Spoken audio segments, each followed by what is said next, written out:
Pertanyaan penting yang perlu kita ketahui, apa yang dimaksud dengan pengawasan efektif? Di dalam birokrasi, aspek pengawasan merupakan unsur penting kinerja tercapainya atau gagal. Dengan demikian, pengawasan penting untuk diketahui seperti apa seharusnya dan bagaimana ukuran dikatakan pengawasan telah efektif. Memang pengawasan ini terkadang menimbulkan efek yang kurang baik manakala terlalu ketat, apalagi di situasi di mana birokrasi sekarang ini dikehendaki agar lebih responsif, yang berwujud berupa pentingnya melakukan berbagai inovasi-inovasi, dan ini tentu memerlukan kewenangan yang banyak diberikan kepada anggota dan tim di dalam birokrasi. Pengawasan yang efektif adalah istilah yang menggambarkan kekuatan yang dimiliki seseorang atau seseorang memiliki posisi dalam suatu organisasi. Orang yang dianggap memiliki pengawasan efektif tentu akan berbeda-beda tergantung pada jenis organisasinya. Misalnya pengawasan universitas, di perusahaan, atau organisasi nirlaba maupun yayasan. Karena itu harus dilihat kasus per kasus. Tidak ada aturan keras dan cepat, tetapi biasanya orang dengan pengawasan yang efektif, misalnya universitas, itu yang lakukan adalah wali amanat. Perusahaan tentu direktur, atau kalau di birokrasi bisa kepala daerah atau mungkin pimpinan perangkat daerahnya. Nah, apa itu pengawasan organisasi? Pengawasan organisasi mengacu pada proses di mana organisasi mempengaruhi subunit dan anggotanya untuk berperilaku dengan cara yang mengarah pada pencapaian tujuan dan sasaran organisasi. Pengawasan di dalam organisasi biasanya terdiri atas 4 langkah. Pertama tentu menetapkan standar, mengukur kinerja, membandingkan kinerja dengan standar, dan kemudian mengambil tindakan korektif yang diperlukan. Nah, tindakan korektif ini mencakup perubahan yang dibuat pada standar kinerja, menetapkannya lebih tinggi atau lebih rendah, atau mengidentifikasi standar baru atau standar tambahan. Kadang-kadang kita memikirkan pengawasan organisasi hanya ketika terjadi peristiwa yang tidak diinginkan sehingga dibutuhkan. Nah, pengawasan yang memiliki manfaat. Manfaat pertama itu, pengawasan yang baik tentu akan membantu organisasi menjadi lebih efisien dan efektif dengan membantu pimpinan mengendalikan baik biaya dan lainnya di tingkat produktivitas. Biaya dapat diawasi dengan mengontrol penggunaan anggaran, di mana pimpinan membandingkan pengeluaran nyata dengan perkiraan. Demikian pula produktivitas dapat diawasi dengan membandingkan berapa banyak yang dapat dihasilkan setiap orang, baik dalam hal layanan ataupun berupa produk. Kualitas pengawasan itu dapat diukur di dalam hal waktu respon. Bisa berapa lama waktu yang Anda butuhkan untuk mendapatkan sebuah layanan. Bisa juga dilihat aspek akurasi. Apakah produk yang dihasilkan beratnya misalnya 1/4 kilo atau tidak gitu. Demikian pula ukuran kualitas, misalnya mobilnya menurut dimensi terukur, termasuk jumlah cacat per produk. Namun beberapa ukuran kualitas bisa bersifat kualitatif juga, misalnya produk yang biasanya diukur menggunakan ukuran, misalnya senang dan tidak senang. Menganalisis prosesnya, ini merupakan kriteria kunci untuk memenangkan penghargaan dalam berbagai event. Manfaat kedua, organisasi dapat memperoleh manfaat dari pengawasan dengan melakukan pengenalan peluang. Peluang bisa datang dari luar organisasi dan biasanya merupakan hasil dari kepuasan terhadap mereka yang dilayani. Manfaat ketiga dari pengawasan efektif ini adalah pengawasan membantu organisasi mengelola ketidakpastian dan kompleksitas. Bagaimana pengawasan terhadap aspek keuangan dapat membantu organisasi menjadi pengarah perbaikan terhadap kinerja. Tanpa anggaran dan pengawasan terhadap produktivitas, ada kemungkinan organisasi tidak tahu bahwa organisasi telah kehilangan banyak waktu sehingga pengeluaran yang dilakukan sudah di luar kendali. Nah, sehingga ini biasanya semuanya sudah terlambat baru pimpinan atau pegawai menyadarinya. Manfaat yang keempat bagi organisasi terkait dengan proses pengambilan keputusan yang terdesentralisasi. Nah, peneliti organisasi telah lama berpendapat bahwa kinerja terbaik ketika orang-orang dan area organisasi yang paling dekat dengan yang dilayani pelanggan. Semakin besar ketidakpastian tugas, semakin besar jumlah informasi yang harus diproses di antara para pengambil keputusan selama pelaksanaan tugas untuk mendapatkan tingkat kinerja tertentu. Nah, karena itu organisasi dapat mengurangi ketidakpastian lewat perencanaan dan koordinasi yang lebih baik dan seringkali dengan menyusun berbagai aturan, struktur yang hierarki atau tujuan yang jelas. Faktor pembatas penting dari organisasi adalah adanya kemampuan untuk menangani berbagai kejadian yang bersifat tidak rutin, yang biasanya tidak dapat diantisipasi atau direncanakan sebelumnya. Nah, siapa sebenarnya yang memiliki kewenangan untuk melakukan pengawasan yang efektif di dalam organisasi? Nah, para ahli menganggap bahwa pengendalian yang efektif adalah terkait tentang apakah suatu entitas atau seseorang itu memiliki kekuasaan untuk mempengaruhi atau membuat perubahan di dalam suatu organisasi, seperti kekuasaan untuk mengangkat dan memberhentikan pimpinan, kekuasaan untuk mengangkat dan memberhentikan misalnya kepala OPD yang dianggap relevan daripada apakah kekuasaan itu benar-benar dilaksanakan atau tidak. Nah, apa yang dimaksud dengan sistem pengawasan yang efektif merupakan bagian sangat penting. Sistem pengawasan yang efektif akan mengungkapkan di mana kegagalan terjadi dan siapa yang bertanggung jawab atas kegagalan tersebut, dan sekaligus memastikan bahwa beberapa tindakan korektif telah diambil. Pengawasan dibenarkan hanya jika penyimpangan dari rencana dikoreksi oleh otoritas yang tepat. Bagaimana pengawasan bisa efektif di dalam sebuah organisasi? Tentu pengawasan ini membantu untuk lebih menentukan tujuan organisasi, sehingga pegawai dan sumber daya yang digunakan terfokus pada upaya pencapaian tujuan.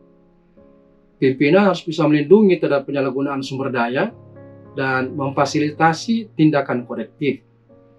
Memiliki catatan-catatan yang baik berarti pihak pimpinan dan manajemen akan lebih memahami apa yang terjadi di masa lalu dan di mana perubahan yang bisa efektif dilakukan. Ada beberapa persyaratan agar pengawasan itu efektif. Harus diingat bahwa pengawasan diperlukan setiap organisasi dalam rangka untuk memastikan bahwa semuanya berjalan dengan baik atau sesuai dengan rencana telah disusun.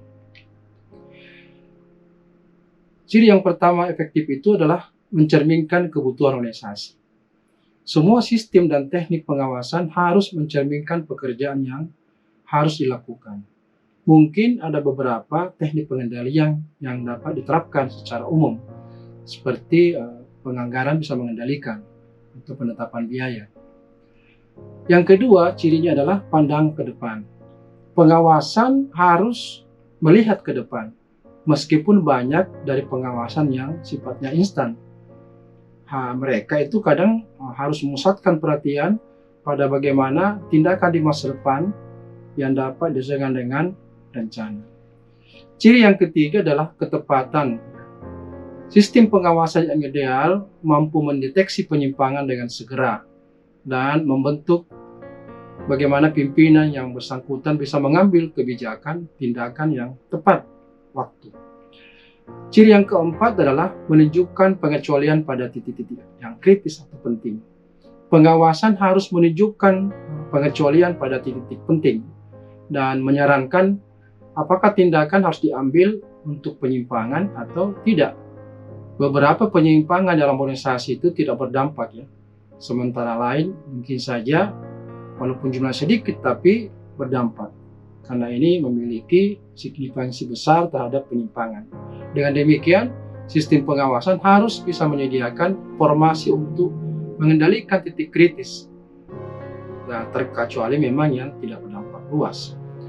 Ciri yang kelima adalah tujuan.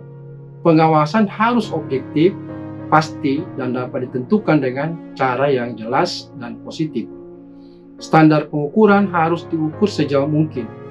Jika tidak dapat diukur, seperti efektivitas pelatihan misalnya, maka harus dapat ditentukan dan diverifikasi dengan baik. Ciri yang keenam adalah fleksibilitas. Pengawasan itu harus fleksibel, sehingga tetap bisa diterapkan jika terjadi perubahan rencana, atau keadaan yang tidak terduga, atau mungkin kegagalan yang bisa timbul dalam proses perjalanannya. Yang ketujuh adalah ekonomis. Pengawasan harus ekonomis dan harus sepadan dengan biayanya. Ekonomis adalah tentu bersifat relatif, karena manfaatnya bervariasi tergantung arti pentingnya kegiatan, atau ukuran operasional, biaya yang mungkin dikeluarkan. Nah, tanpa adanya pengawasan dan kontribusi yang dapat diberikan oleh sistem pengawasan itu, maka tentu tidak ekonomis. Yang kedelapan adalah sederhana. Sistem pengawasan harus sederhana dan dapat dimengerti, sehingga semua pimpinan dapat menggunakannya dengan efektif. Ciri yang ke-10 adalah memotivasi. Sistem pengawasan harus memotivasi, baik yang melakukan pengawasan maupun yang diawasi. Ciri yang ke-10 adalah mencerminkan pola organisasi. Sistem pengawasan itu harus mencerminkan pola organisasi dengan memusatkan perhatian pada posisi-posisi penting dalam struktur organisasi yang dilalui oleh kemungkinan munculnya penyimpangan-penyimpangan yang harus dikoreksi. Adapun 9 ciri sistem pengawasan efektif ini penting karena pengawasan dalam organisasi itu harus difokuskan pada aspek baik input, proses, dan output. Sistem pengawasan efektif cenderung memiliki ciri atau karakteristik umum. Pentingnya karakteristik tersebut tentu bervariasi dan sangat tergantung pada situasi. Tetapi secara umum, sistem pengawasannya efektif memiliki ciri-ciri sebagai berikut. Yang pertama adalah tingkat akurasi. Pengawasannya efektif menghasilkan data dan informasi yang akurat. Informasi yang akurat sangat penting dalam pengambilan keputusan, terutama bagi pimpinan dan dalam aspek manajemen agar efektif. Pengawasan yang tidak akurat tentu akan mengalihkan upaya dan energi pimpinan dan pihak manajemen pada masalah-masalah yang tidak ada atau memiliki prioritas yang rendah, dan ini akan gagal untuk mengingatkan pimpinan terkait masalah serius yang membutuhkan perhatian. Yang kedua adalah ketepatan waktu. Ada banyak masalah yang membutuhkan perhatian untuk segera diambil tindakan. Jika informasi tentang masalah tersebut tidak sampai pada pimpinan di saat yang tepat, maka informasi tersebut dapat menjadi tidak berguna dan bahkan dapat menimbulkan kerusakan yang tidak diinginkan. Nah, oleh karena itu, pengawasan harus mampu memastikan bahwa informasi telah digunakan oleh si pembuat keputusan. Dan ketika pimpinan membutuhkannya, selalu informasi tersebut tersedia dengan baik. Yang ketiga adalah fleksibilitas. Kita tahu bahwa lingkungan pemerintahan dan birokrasi saat ini sangat dinamis. Perubahan lingkungan, perubahan teknologi di industri terjadi sangat cepat. Akibatnya sistem pengawasan yang kaku tidak akan cocok lagi untuk lingkungan cepat berubah. Perubahan-perubahan ini menghendaki tentu perlunya fleksibilitas di dalam perencanaan dan juga pengawasan. Perencanaan strategis harus memungkinkan dapat dilakukan upaya penyesuaian-penyesuaian terhadap adanya ancaman dan peluang yang tidak terduga. Demikian pula, pimpinan itu harus melakukan modifikasi, baik dalam hal metode, teknik, dan sistem pengawasan jika memang diperlukan. Sistem pengawasan efektif adalah sistem yang dapat diperbarui dengan cepat dan menyesuaikan dengan kebutuhan. Yang keempat adalah penerimaan. Pengawasan harus sedemikian rupa sehingga semua orang yang terpengaruh olehnya dapat memahaminya sepenuhnya dan bahkan mau menerimanya. Sistem pengawasan yang sulit dipahami tentu dapat menyebabkan kekakuan, kesalahan, dan bahkan frustrasi yang tidak perlu, dan hal tersebut dapat menimbulkan kebencian dari pegawai yang diawasi. Oleh karena itu, pegawai harus mau menerima bahwa pengawasan yang dilakukan tersebut diperlukan dan sudah sesuai, dan bahkan tidak akan berdampak negatif pada upaya anggota dan tim untuk mencapai tujuan-tujuan baik yang bersifat pribadi maupun organisasi. Yang kelima adalah integrasi. Ketika pengawasan konsisten dengan nilai-nilai dan budaya birokrasi, maka pegawai atau tim akan senantiasa bekerja selaras dengan kebijakan organisasi. Dengan demikian, akan lebih mudah menegakkan mekanisme pengawasan tersebut. Pengawasan tersebut akan menjadi bagian yang terintegrasi dari lingkungan organisasi, sehingga tugas yang dibebankan akan efektif dicapai oleh pegawai dan anggota tim atau tim lainnya. Yang keenam adalah kelayakan ekonomi. Biaya sistem pengendalian harus seimbang dengan manfaatnya. Sistem harus layak secara ekonomi dan masuk akal untuk dioperasionalkan. Misalnya sistem keamanan yang tinggi untuk menjaga rahasia. Demikian, manfaat yang diterima harus lebih besar daripada biaya penerapan dari sistem pengawasan yang digunakan. Yang ketujuh adalah penempatan strategis. Pengawasan yang efektif harus ditekankan pada titik pengawasan yang kritis atau penting dan strategis, di mana kegagalan tidak dapat ditoleransi karena berdampak pada baik biaya, waktu, dan dampak lain, bahkan dapat menimbulkan kegagalan yang lebih besar. Yang kedelapan adalah tindakan korektif.